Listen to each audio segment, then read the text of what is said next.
এক গ্রামে রতন নামে এক গরিব লোক থাকত। সে অন্যদের খেতে দিনমজুরি করে নিজের ও স্ত্রীর সংসার চালাতো। একদিন তার স্ত্রী সুনিতা কাঁদতে কাঁদতে বলল, আমাদের এই অবস্থা আর কতদিন থাকবে? সারা গ্রামে শুধু আমাদের ঘরে মাসে মাত্র 15 দিন চুল্লি জ্বলে, বাকি দিনগুলোতে আমাদের খালি পেটে ঘুমোতে হয়। রতন শান্ত করে বলল, চিন্তা করো না সুনিতা, তুমি তো জানো আমি দিনরাত অন্যদের খেতে কি কষ্ট করে কাজ করি। একদিন না একদিন অবশ্যই আমাদের সময় বদলাবে। সুনিতা বলল, আপনি কতদিন অন্যদের খেতে কাজ করবেন? কোনো ঠিকঠাক কাজ খুঁজে নিন। আমি অন্য নারীদের মতো সোনা চাঁদির দাবি করছি না, আমি শুধু চাই আমরা দুজন পেট ভরে খাবার খেতে পারি। রতন মাথা নেড়ে বলল, ঠিক আছে সুনিতা, আজই আমি নতুন কাজ খুঁজব। কয়েকদিন ধরে রতন গ্রামে কাজ খুঁজে বেড়ায়, কিন্তু কেউ তাকে কাজ দিল না। শেষে ক্লান্ত হয়ে সে গ্রামের প্রধানের কাছে গেল। প্রধান কিছুটা সদয় লোক ছিল। সে বলল, রতন, আমি তোমাকে অন্যদের খেতে পরিশ্রম করতে দেখেছি। আমার এমনই একজন পরিশ্রমী লোকের দরকার। মনে করো তোমার কষ্টের দিন শেষ, আজ থেকে তুমি আমার ইট ভাটায় কাজ করবে। একদিন কাজ করতে করতে রতন ভীষণ ক্ষুধার্ত হয়ে গেল। সে জগনের ধাবার নাম অনেক শুনেছিল, তাই সেখানে গিয়ে বলল, ভাইয়া, দ্রুত গরম গরম খাবার দিয়ে দাও, দেশি ঘির রুটি আর একটু ভাত দিও, ভীষণ খিদা লেগেছে। খাবার এলো, রতন সব খেয়ে ফেলল।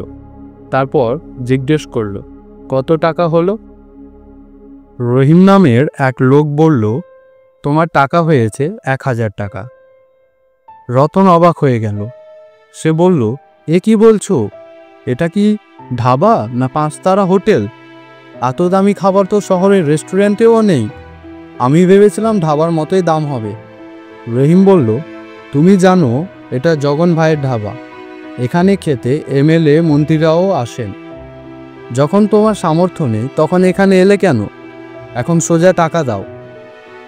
রতন অনুনয় করে বলল, আমার কাছে এত টাকা নেই, এটুকু রাখুন, বাকিটা আমি কদিন দিয়ে দিব। কিন্তু যখন রেগে গিয়ে রতনকে ধাক্কা দিয়ে বলল, এখানে ধার চলে না, তোমার মতো ভিখারিদের কোনো ইজ্জত নেই। তারপর জগন ও রহিম মিলে রতনকে মারধর করে, কাপড় ছিঁড়ে ধাবা থেকে বের করে দিল। কাঁদতে কাঁদতে রতন বাড়ি ফিরে এলো। সুনিতা অবাক হয়ে বলল, কেন গিয়েছিলে ওখানে? এত অপমান সহ্য করলে? রতন কাঁদো কাঁদো গলায় বলল, আমি জানতাম না খাবারের দাম এত দামি হবে। সবার সামনে তারা আমাকে পেটালো, গ্রামবাসীরা মজা দেখে হাসল। সুনিতা বলল, আমি এই ব্যাপারটা মুখিয়াকে জানাবো। পরের দিন রতন ও সুনিতা মুখিয়ার কাছে গিয়ে বলল। মুখিয়া বলল, এতে জগনের দোষ নেই, সবাই জানে তার খাবার দামি, কারণ খাবার ভালো হয়। যখন তোমার কাছে টাকা ছিল না তখন কেন খেতে গেলে? সুনিতা ক্ষুব্ধ হয়ে বলল, তাহলে মারধর করার অধিকার পেল কেমন করে? মুখিয়া বলল, হ্যাঁ, ওটা ভুল করেছে, আমি জগনের সাথে কথা বলবো, কিন্তু মনে রেখো সে গ্রামের ধনী প্রভাবশালী লোক।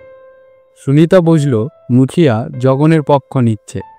রতন বলল, আমি চুপ করব না, গরিব বলে যদি অপমান সহ্য করি তাহলে সারা জীবনের জন্য গরিবদের মুখ বন্ধ হয়ে যাবে।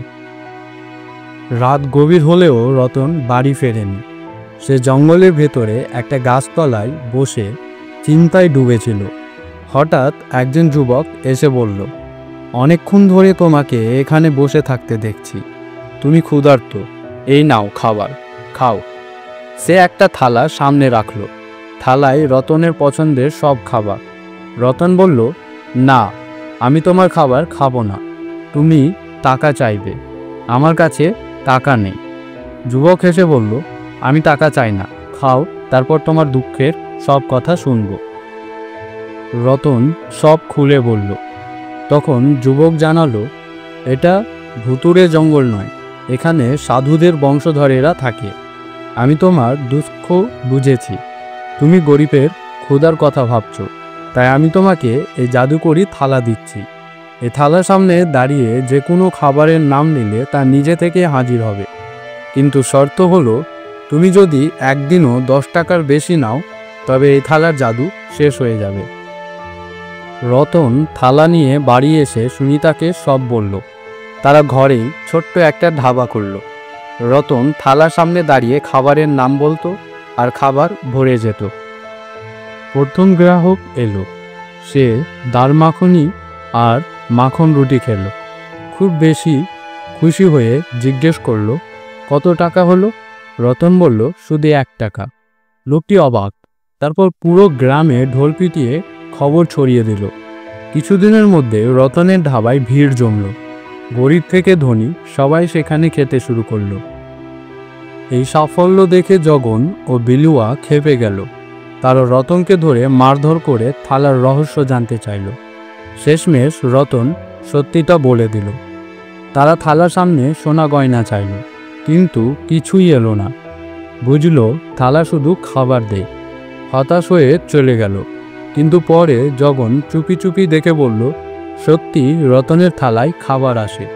তখন বিলুয়াকে বলল, এবার আমরা থালায় বিষ মিশিয়ে দেব। তারা পরিকল্পনা করল, কিন্তু ঠিক তখনই মুখিয়া পুলিশ নিয়ে হাজির হলো। তোমরা গ্রাহকদের খাবারে বিষ দিচ্ছিলে, এখন তোমাদের গ্রেফতার করা হবে। জগন ও বিলুয়া হাত জোর করে মাপ চাইল। মুখিয়া বলল, রতন, তুমি খুব ভালো কাজ করছো, তোমার ধাবা চালিয়ে যাও। এভাবে রতন তার ধাবা চালিয়ে যায়।